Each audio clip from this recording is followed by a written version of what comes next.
Welcome back, players. I'm Jack with 36 Cancel, and this is Coco the Weiss Cat. And I hope you folks came prepared to sin, because once again, we're going heavy into some wrath, pride, envy, greed, gluttony, lust, and my own personal demon, sloth. Because it's time once again to revive the 7 deadly sins with the English original release of the 7 deadly sins, the 10 commandments for Weiss Schwarz. Are the members of the team actually the 7 deadly sins of the Christian Bible? I think they are. Look, I did some research in the past on the 7 deadly sins, the anime, back when the first expansion released in Weiss Schwarz. I read some lore, I watched some fight scenes, and I did try to watch what I think was some of the first season. I will freely admit that I have no idea what the fuck is going on in this show. There's like magic, knights, a kingdom, demons, fairies, and other stuff, and then there's the sins themselves, who are like a mixture of all of the above, but also fight for something and happen to own a cafe. Some stuff happens, they fight a bunch of different other humans, demons, devils, and other weird stuff. They end up defeating an evil god, and they all have kids at the end. My big takeaways were Melodius is really strong, and Escanor is fucking awesome. But that said, when I was reading over this set, I thought to myself, I have to make a video about it, because much like the show, there's a lot going on, and it's really cool looking. First off, this is the first sequel set to an English original. 7 Deadly Sins was a very popular choice for an English original when it was first released, and people were very happy that Bushiroad had picked up the title. The original set had some pretty amazing cards and combos, though it did lack some support infrastructure being that it was divided into several different kits.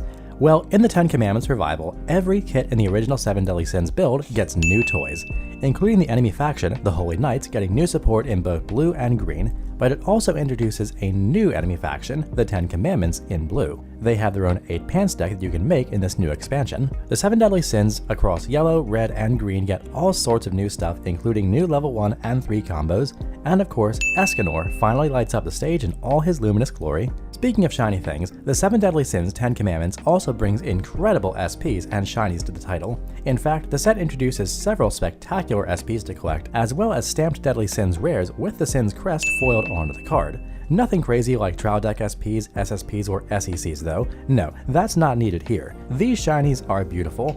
In fact, they remind me a lot of the Goblin Slayer SPs, which I really like. On top of that, the cards are just really cool. So that said, let's go to the set breakdown. There's a lot going on here, though for what it's worth, I'm only putting the categories relevant to 7 Deadly Sins 10 Commandments and not the first set, otherwise this chart would be a lot more fleshed out. But you do absolutely have some of the trademarks of a flexible and powerful set just on its own. We have standby, big damage, anti-soul, good early plays, and lots of good mid-game and end-game combos, and there's absolutely more hand filtering, memory compression packages, and plenty of enemy faction action. SDS 10 Commandments has a lot more than this list suggests though. A lot of the cards need to speak for themselves because they have pretty unique profiles. So as per usual, we'll kick things off at 0 and work our way up. The only major difference this time will be that I'll give the 10 Commandments deck a brief rundown at the end since it's 100% standalone. But after the main set, there's no better place to open than Escanor himself, and Master of the Tavern Escanor is where we'll start. Base 2k, when he dies you can pay 1 and put a character from your waiting room at the bottom of your clock. Then you top check 2 and add all characters.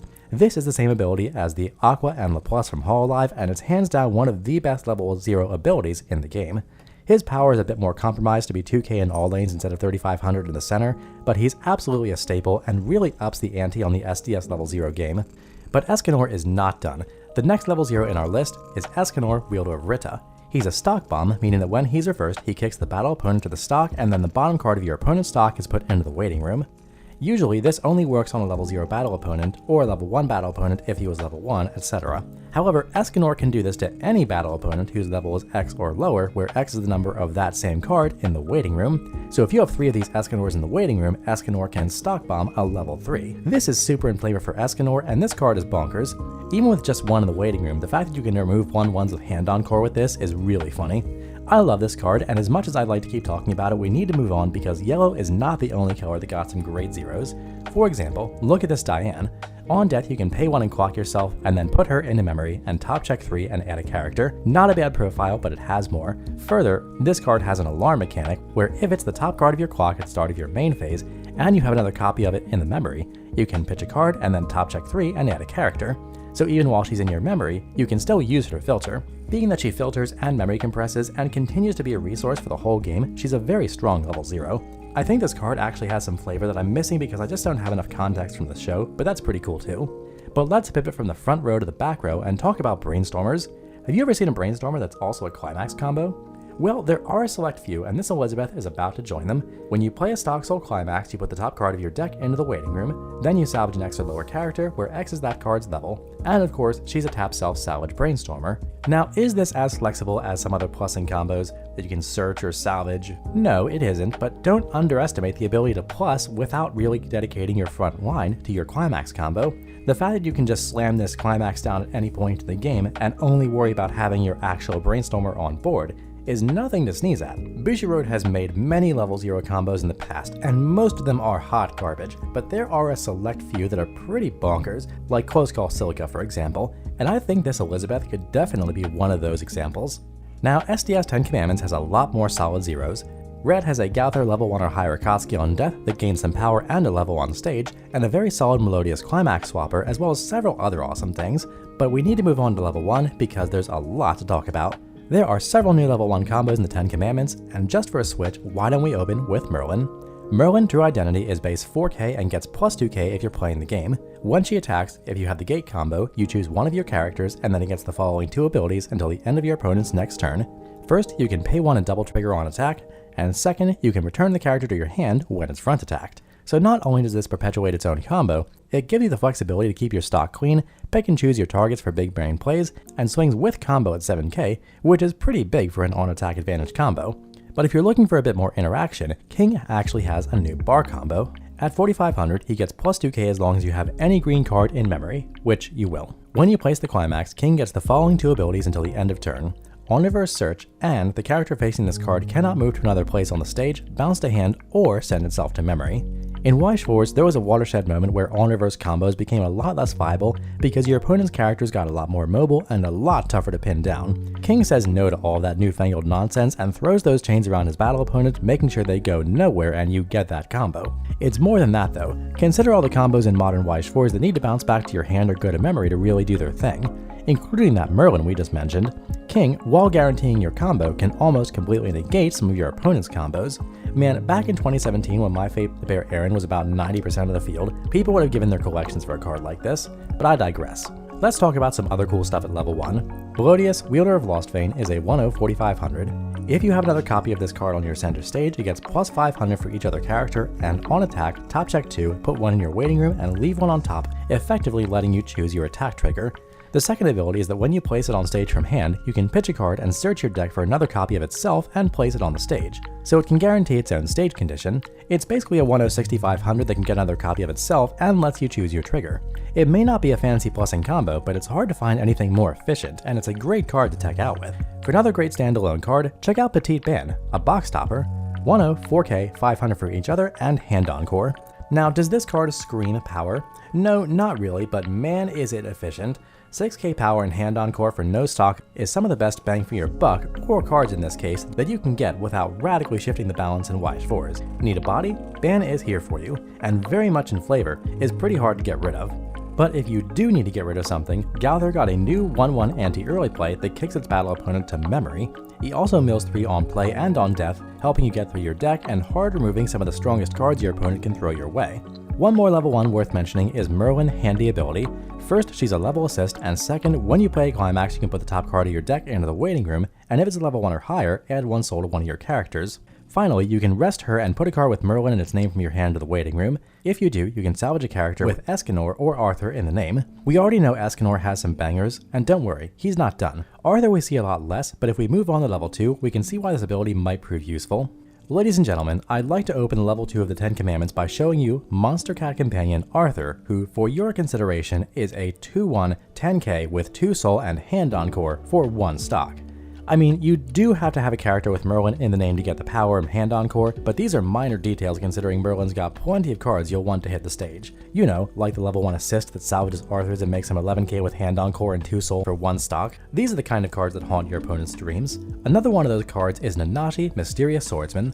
On play, mill 3, and if you hit a climax, you can put any character in your opponent's center stage into the waiting room, and he's an Adachi, meaning that when he becomes reversed, if his battle opponent's level is higher than your opponent's level, you can kick them to stock. So this card can pretty much destroy an entire board on his own. Nice front row of big dumb level 3s. Yeah, they're gone. Now let's talk about counters. Matrona Warrior Chief is a 2/1 2500 backup. However, if your opponent has a climax in play, she gives your character another plus 2k. Effectively, this is a 2-1 4500 punch. Remember all those great things that sit around 6k that we talked about? Guess what? They're 10k now. You know what else is a thing? This Elizabeth counter. Now to emphasize how good this one is, I had to briefly mention the Melodious combo from the SDS set 1. He's a level 3 healer that sits around 11k, and when he gets front attacked, you can burn your opponent. The 2-1 Elizabeth that sits behind him gives Meliodas 2k and hexproof, and stops you from taking damage from your opponent's auto effects. This is one of those combos from set 1 that people were really excited about. Well, this new 2-1 backup says you can pitch a character and choose one of these Meliodas in battle and give it -2 soul in front. So in addition to not taking damage from your opponent's auto abilities, you also don't take damage from their attack. Yeah, it's real spicy. I love interactions with stuff that was cool in previous expansions, and this is a great example of a card that might make people take a second look at that old combo. Finally, at 2, green has a pretty cool event. 2-0, choose one of the following 2 effects and use it. Either salvage a character or put a character into your stock and then give one of your characters plus 1500 across turn. Then if you have 2 or less cards in memory, put this in memory. Like many cards in the set, it's flexible and efficient. Also, Meliodas did get a level 2 combo that early plays at 1, but it's kind of marginal. But for some new combos and awesome tech, let's move on to level 3. First, check out this Merlin. 9k, 2 or less early play, and on play, you can do one of 3 actions. Either pitch a card and heal to stock, salvage a character, or put one of your opponent's characters back in their hand. Usually, if you wanted to do all these very convenient effects, you'd have to run a bunch of tech level 3 options, but why not just have an early play stock healer that can do all of that on one card? This is amazing, we're moving on. Right into a new finishing package. Check out this Ban. He's 9k, and if you're playing the game, he gets plus 1k in Hand Encore. His combo is a bit strange, and it works like this. When he's placed onto the stage by the effect of his standby climax during the climax phase, you can pay 1 and put a character from your stage into the waiting room. If you do, stand this card and perform the following 2 effects in any order. Put the top 4 cards of your opponent's deck into their waiting room, and choose a card in your opponent's waiting room and put it into their memory. Now obviously, the point is to choose a climax. To clarify, the way this is worded, you can only do this during your climax phase and only when you stand by this Ban specifically with his climax. So you can't have 3 of these out and put 3 climaxes in your opponent's memory in one turn, and you can't do it if you stand by during the attack phase. But we're playing standby, so you can do this combo multiple times even before you hit level 3. Now I think in most games you'd realistically expect to do this 2, maybe 3 times. Between sets 1 and 2, SDS has a lot of cards that help you loop your combos and a lot of secondary finishers to take advantage of your opponent's less compressed deck. But on his own, Ban may not close too many games, but make no mistake, putting your opponent's climaxes into memory is a grossly powerful ability. Consider the Hololive decks that only run 1 or 2 of a certain climax because their sets are so consistent that they can get away with it. As more sets become more consistent and players become more greedy with their climax spread, this Ban could totally ruin someone's day. You want something that's good right now though? Why don't we look at Escanor, arrogant and powerful? And rightfully so. On play, you heal and he's base 10k. He has a climax combo with a choice. On attack, if he has 4 or less soul and you have 4 or more other characters, you can pay 1 and discard the Tavern Master Escanor that we covered earlier.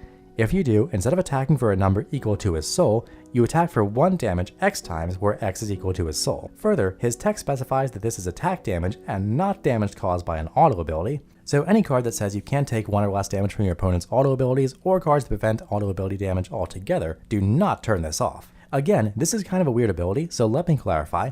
You activate this when Escanor attacks. That means that in order to meet the condition of him having 4 or less soul, that needs to be true at the time you activate the ability. If he's direct attacking with a 1k1 in play, that's 4 soul and this combo works. Also, if he's front attacking and he has 1 additional soul from an ability like the level 1 Merlin can give, that also works. If you have a card that adds soul during the attack phase and pushes him over 4 soul, you can no longer activate him. However, your attack trigger can add additional soul after you use the ability, meaning that with the trigger, you can actually deal 1 5 or even 6 times. Now why is this good? Well, if your opponent has a deck with 10 cards with 4 climaxes in those 10 cards, how much damage would you realistically do if you swung in 3 times with a level 3 climax combo? Probably none. Maybe you'd stick a swing for 3 or 4 once, but your opponent would have to be pretty unlucky. But if you swing with 2 Escanors in this ability, when your opponent has that same deck of 4 and 10, you'll deal 6 damage because each climax can only cancel 1 damage. This is very scary. If you're face down with 3 Escanors with 4 soul and you're at 3-0, unless the top few cards of your deck have like 4 or more climaxes among them, you'll just die. The entire balance of Weiss Schwarz is that yes, larger numbers in damage will hurt you more, but the probability to cancel increases with how large the damage number is. You might take 5 or 6 to the face once in a blue moon, but unless you're leaving like no climaxes in your deck when you refresh, those numbers are probably not going to stick 95% of the time. Not so with this Escanor. Compression, which is the most consistent and basic way to mitigate damage in Weiss Schwarz, will not save you from a stage full of 3 Escanors. Look, I don't really feel the need to elaborate any further on why this card is scary as fuck. I'll wrap this up with one simple fact. There's some damage your opponent won't take. For everything else, there's Escanor. Okay, this basically wraps up the non-enemy faction part of the set, but we should talk about the Holy Knights and now the Ten Commandments. I'm not really sure how the Holy Knights and the Ten Commandments really play into the whole SDS narrative, but they kind of serve as an alternative set of cards to play, at least in set 1. Keep in mind, both the Holy Knights and the Ten Commandments characters had a Britannia trait, so they can be played with the entire set. However, some of the Holy Knights cards only work with other Holy Knights cards when it comes to checking for character traits and interacting with other cards. That isn't true for all of them, and the Hendricksing top end from set 1 doesn't actually check for Holy Knights in any way, so many have considered using him with the new and updated tech from the regular Britannia set. That said, a lot of the new Holy Knight stuff, like this early play combo Gil Thunder and Hauser, do need you to have other Holy Knights to work. So you can kind of finagle a deck together that's a combination of the Holy Knights as long as you make sure that you have enough Holy Knights if you decide to use any of the check for that trait. And on that note, besides the new level 3 early play combo, they do get some techie new zeros, and this new level 1 combo that's like Standby but much worse, and a Dreyfus Fumio. It does make the Holy Knights deck a bit more playable, because except for the Hendrickson in set 1, it was pretty garbage. The Ten Commandments are a beast on their own though. Basically, every Ten Commandments card needs to have other Ten Commandments characters to work, so they're very much a dedicated enemy faction deck. Instead of going card by card, I'll just summarize the deck since it's basically pre-built. At 0, you have some cool things like a level 3500 beater that hands out even more power, an on-death drop searcher, a center-middle 4K level 0 that turns into a level 1, and a brainstormer that lets you pitch a card and salvage a character when you trigger a climax, which is great because the deck has 8 pans, so it lets you use your pans as doors or both doors and pans if you want. At level 1, it has a top check 4 combo that can actually put a card into your hand and another one into your stock at the same time. However, both cards need to be level 1 or higher, so it can miss. It does need a reverse, but there's a Zeldris that can lock a character down from bouncing or going to memory and also hand out power on attack. It has a level 1 event that can salvage a character with level equal to or less than the number of the level 1 combo in your waiting room, or pay 1 and move one of your opponent's characters to an open position on their stage. At level 2, it has a back row assist that lets you pitch a climax and give something -2 soul at the start of your opponent's attack phase, making the pans trigger a lot more rewarding to take sometimes. There's an alternative level 2 salvage combo that can build some stock, but it's on a stock soul and it needs a reverse to work, which is a lot tougher at that stage of the game. Bushi does this thing with enemy faction decks sometimes where they're like, okay, here's your level 1 combo, here's your level 3 combo, but also here's a level 2 combo you could play, but it's not that good. I wish this slot was given to another cool tech piece that played more into this deck's gimmicks. Though at level 3, the deck has a recyclable stock healer, and the finishing combo is a bottom 5 Icy Tail that with combo also stops you from taking down to your opponent's auto effects in the lane across turn. This, again, does not work on Escanor, which, if you remember this battle, is actually extremely in flavor. Okay, so is the Ten Commandments deck meta-breaking? I'm going to have to say no on that one, but it's not unplayable. You could probably steal games off of really good decks by playing smart and capitalizing on the fact that nobody knows what your cards do. Hell, maybe it'll sweep Worlds this year, who knows. But if you wanted to play a Ten Commandments deck, Bushi did not leave you out to dry, and actually kinda threw you a bone here. Alright, it's high time to wrap this up. 7 Deadly Sins, the Ten Commandments, is a lot more interesting than people thought it would be, myself very much included with that pool of doubters. The new and unique combos combined with the efficiency and flexibility the set offers, when combined with the solid cards from set 1, could actually create quite the monster, and I wouldn't really be surprised at all if you did see at least 1 or 2 SDS decks at Worlds this year.